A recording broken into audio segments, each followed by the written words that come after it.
Hello and welcome to New Filmmakers Los Angeles in partnership with Movie Maker magazine. My name is Danny DeLillo. We're here at the South Park Center. I'm delighted to be joined with Maya with her movie Diablo. Let's take a look at the clip. No sé qué voy a hacer. Sí, yo sé. Pero vas a estar bien.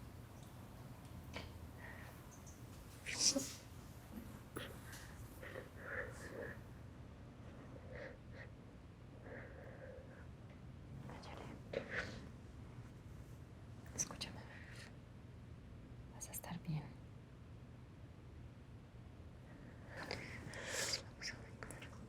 Nos vamos a vengar y yo te voy a ayudar. Vas a estar bien. Maya, thank you for joining us. We really appreciate it. Me. Thank you. It's so nice to have you here, and big thank you to Ashley, the director, and I'm so excited to hear your journey as a producer on this fantastic project. For those that haven't seen it, tell us a brief synopsis of your film. So I'd say it's a female revenge horror with witches, and it can get a little bit explicit. Why would you not want to watch it? I mean, honestly, it's a brilliant film, and I'm so glad that you made this film, because I think you'll stand up for anyone that's been assaulted, particularly women that have been assaulted. And I wish that these witches could do everything to all the people that have been assaulted before, to these guys. I know. So go Brujas. yeah, exactly. Where did the inspiration come from to create this story? And also, I love the direction in which you took the story as well, and obviously led by a fantastic team. So it's my Columbia MFA producing thesis, and at the time I was getting really upset about Trump's comments about women and Mexicans. So I went to Mexico for a month, and before that I'd gone to a women in film group and was looking for a director and partnered with Ashley. And in Mexico I was like, I'm getting upset about these comments, how do you guys feel? I want to make something socio-political with horror. And they were like, we don't care about Trump. We care that 9 women die every day from feminicidio, which is gender-based killing. And then it kind of evolved from there to a sort of more universal pain of rape revenge. So all dark subject matter to get to where we landed. Yeah, I would love just to have this movie just put into all the prisons for anyone that's assaulted someone, also people that have got away with it, because honestly it's as hard as it was to watch someone someone go through that as well. It was as hard as it was to watch the end, physically.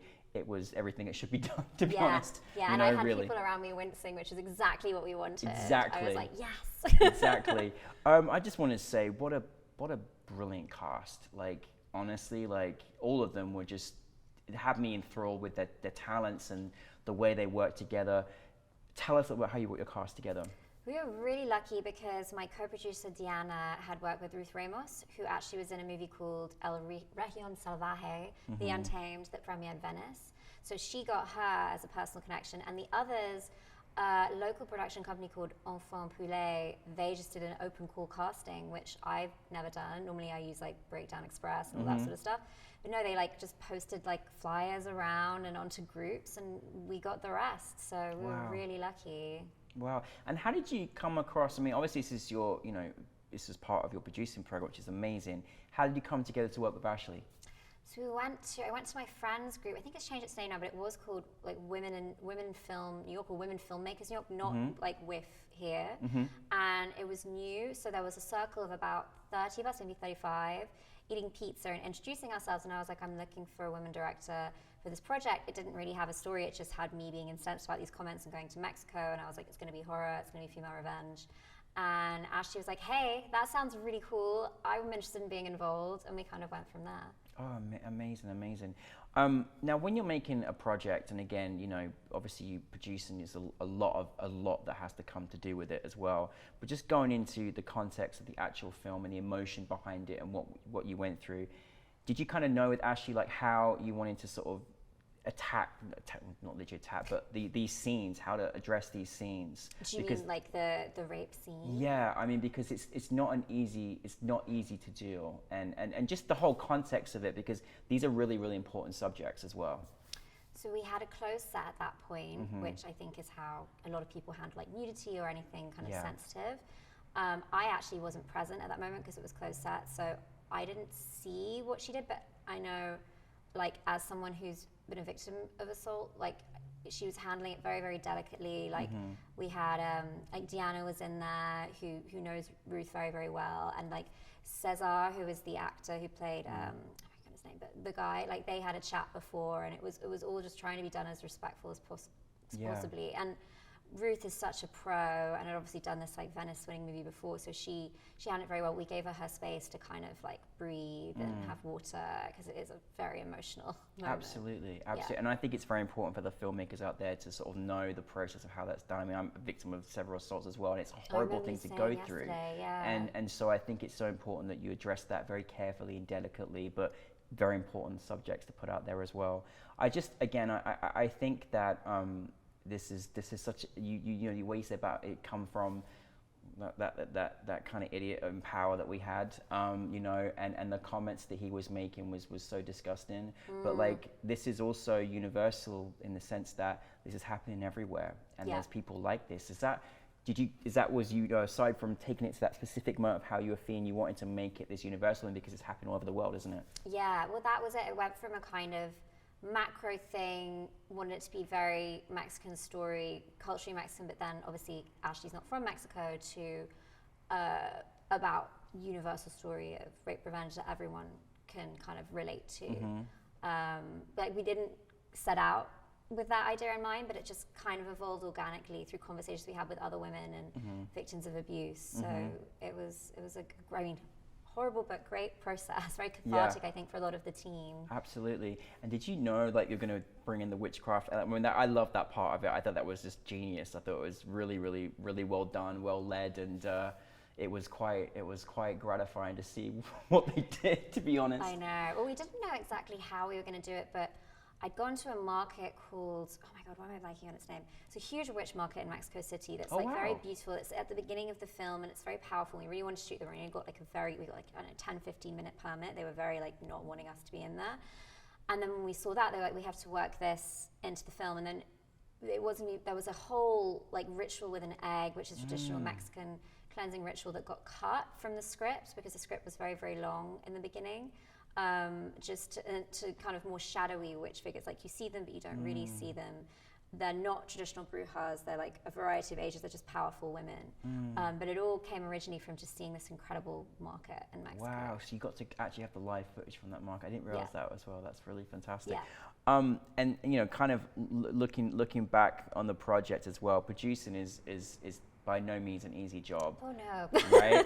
Well, from your perspective as a producer, what was things that, you know, went seamlessly or surprised you, or you enjoyed them, or you enjoy the most as a producer? And then was there any challenges, or was the whole thing plain sailing and easy? I think what I enjoyed the most was building a relationship with Mexico City and the film community there. I'd never been. I was just drawn there, and like everyone was so generous, so lovely, really wanted to help, really got behind the story. It was amazing. I'm so sad I'm stuck here with my visa right now because I have other projects in Mexico that I'd love to get off the ground. The most challenging was we had to have money in the budget for security, just because we were shooting in Iztapalapa for part of it, which is a very dangerous suburb. And I thought nothing was going to happen, but both times, like the house where she lives at the end, we got kind of bribed, but for very little money. It was a fine. But the second time, some guys appeared with guns wanting money, and we had buddy security. We kind of like, it was towards the end of the shoot, and we all got out of there really, really quickly. Again, I didn't have to give them that much money, but obviously just having people there with guns is very intense. I was I was like, we have to have security, this is a dangerous area, but I was not expecting to actually see people with guns. But it was fine, it was safe, we got out of there. Well, I'm glad you're here to tell the tale. Really the things you do for art. The things you do for art, my goodness. And, you know, moving into a situation where we're finally getting back into the, you know, screenings and live events and live audiences. How was the experience, you know, taking your film, hearing an audience, and obviously there's so much probably hard reaction you've had. How was that experience? We loved having your film at NewFilmmakers LA. Oh my God, yesterday it was such a great audience. They were so vocal. Like, they winced when we wanted them to wince. They were clapping when we wanted them to clap. I was so happy because we've been to a few in-person festivals now. My first was FilmQuest May last year, and then I think we've been to, like, Ashley's been to a few, I've been to a few. But this audience, like the reactions, this is one of the best reactions we've got. Like, it was, and also a bigger audience, I would say. Like it's been smaller cinema rooms for other screenings. Yeah. So it was great. And it's also we're nearing the end of our run, so it's kind of like going out with a bang.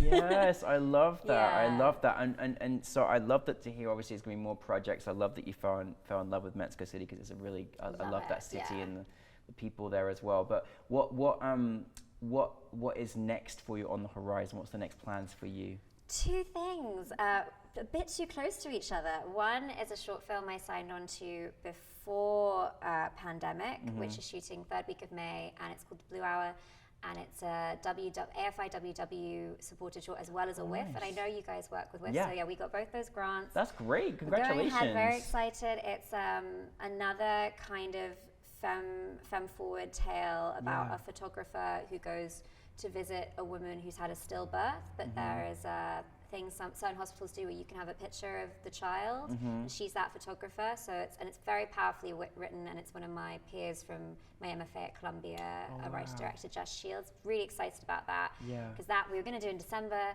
Her appendix burst. Now it's third week of May, so I'm really happy. And it was supposed to be 2 years ago, so I'm delighted that we're going to get that in the world. And then the other is my first feature, a feminist alien film called Lucky Strikes. If all goes to plan, financing falls in place the next few weeks. We're shooting in July, and so I'm going to New Mexico to kind of find my line producer and do all of that. So that's great. Two big things in the next few months. That's congratulations on that. It's Thank not easy you. to achieve all of that. And I just want to add, because obviously this was part of our fantastic Females Independence Month, but also all female directors, which we have every single month. But it was so special to have such a great camaraderie support last night with all these great organizations, some that have given you the grants too. How was that experience as an extra layer as well? Awesome. I loved actually seeing all the directors hugging on stage. That was really cute. And I'd done the Zoom mixer. Yes. So I knew a bunch of them too, and one of them lives in New Mexico, so that was awesome. And I mean, all those funding bodies are amazing. Like, we couldn't make a lot of our short films without that support. So great to see them involved. It was, really awesome. And I think when you're making a film, particularly on this subject that you've made, Diablo, I think as well, it's so important to have the right people leading the way. And again, it's sometimes, these movies also have been done by the wrong people, by men, and I think it was so important that it was led by women. Was that something that is important to you in your projects as well, that the right people? Yeah. Very important. So I would say most of my crew, we prioritize diversity, minorities. As a project I'm in very early development for, which is a story about like an ex-K-pop star, and I'm looking for a Korean writer-director. Like I try my hardest to find the right voice for the thing. So yeah, very important. Fantastic. And just to finalize, anyone wants to follow in your footsteps, do you have any advice you could share on your career thus far? Oh wow, it's been a crazy 10, 15 years. I think film school was a huge turning point for me, but you definitely don't have to if you love movies. Just pick up a camera, make things, go to set. Your enthusiasm will shine through for sure. I love that. We don't hear that enough. So whatever path it is. Well, listen, thank you so much to Ashley. Thank you to you, Maya. We miss thank you, you. Ashley. We miss you. And thank you to your whole cast and crew that put this together, and everyone that was involved. We really appreciate it. Thank you very much. Very important film. Diablo, everybody. Thank you. Thank you.